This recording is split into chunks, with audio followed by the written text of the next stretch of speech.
Okay, so tonight we're gonna make the buffalo wings just for, I know Adam, you are really focused on protein. 1 cup of cauliflower has 2 grams of protein. So I can kind of like weigh it out and show you what it would look like.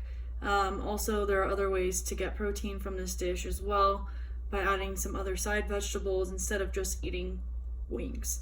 So let's get started. Just cut cauliflower. You're gonna wanna cut it straight down the middle, straight down the stem. And then I'll show you kind of what that looks like and then what you do from there. All right, so you see inside all these little stems, these are gonna be the individual florets. So I'm gonna take my knife and cut in all of these little stems cut away from this big stem here. As you can see, we chopped off all the cauliflower florets. You're gonna discard the rest, and then you're gonna wanna chop them to the size that you would like your wings. So if you wanna take a big bite out of this chunk, you can leave it like this if you want.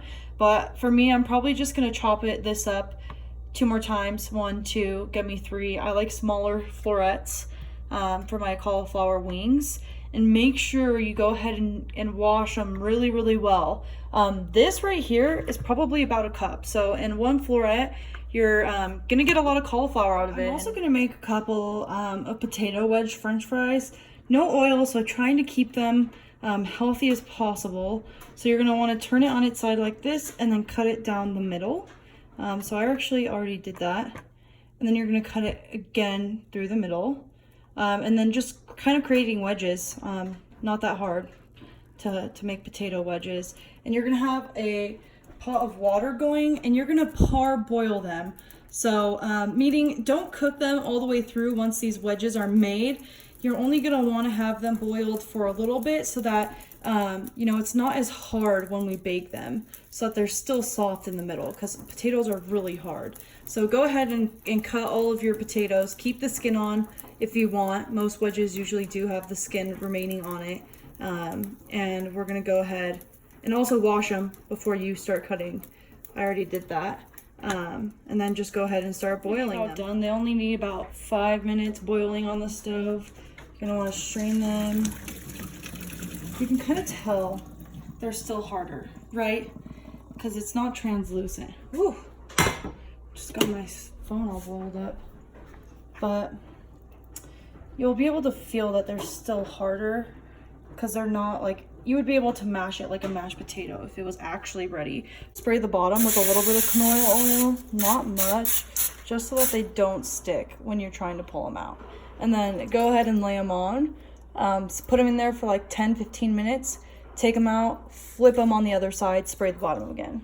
You're not going to want to do it without, you know, tongs, because it's going to be really hot and you're going to burn yourself. But just be wary of that. Really, while those potatoes are going, you're going to want to bake, preheat the oven to 425. Press start, wait for that to go, and then you're gonna prep the rest of your cauliflower. Next step, grab your bowl of cauliflower. You're gonna want to put a little bit of oil on it and then toss it up so that it will get really nice and crispy. And then also make sure you line your pan. If you have parchment paper, it's better. I don't actually have any parchment paper, so I'm just gonna go ahead and use foil. Don't just use the pan plain. I had a friend who used the pan plain, and I told her not to. She forgot to use foil and she ruined my pan.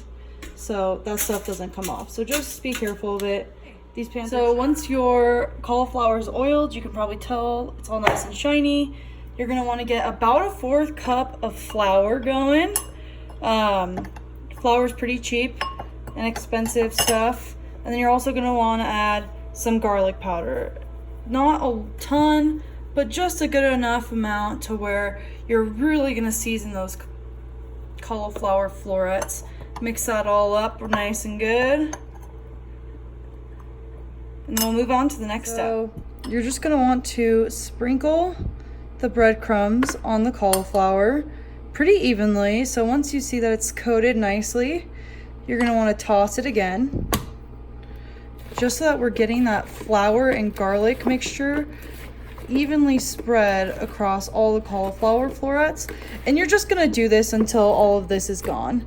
All of that little flour mixture and garlic powder mixture is gone. So just keep tossing that until it's all nice and coated. I actually need this next step, but I really do like these with the breadcrumbs. So this is the one I get. You could probably find cheaper breadcrumbs at the store. But you see how they're a little bit chunkier? You're gonna wanna just come in with the spoon, crunch them down real nice and small so they kind of are more of like powdery substance. Just get them a little bit more fine than they usually come in the box.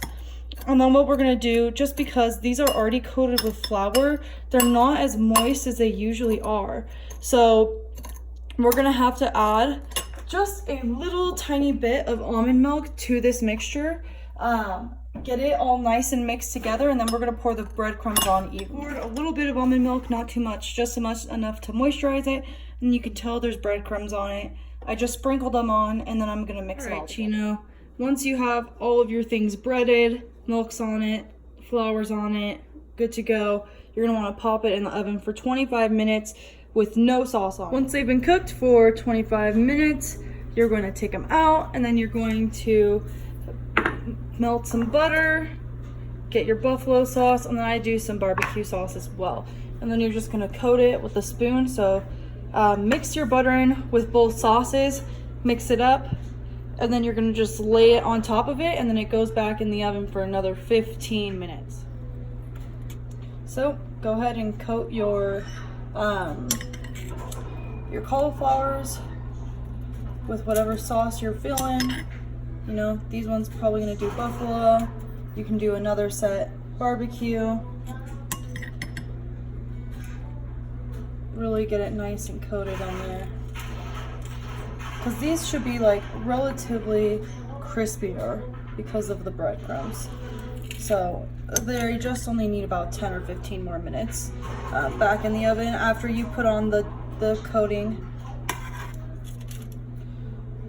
Now that they're coated, back in the oven for 15 more minutes. Set your timer.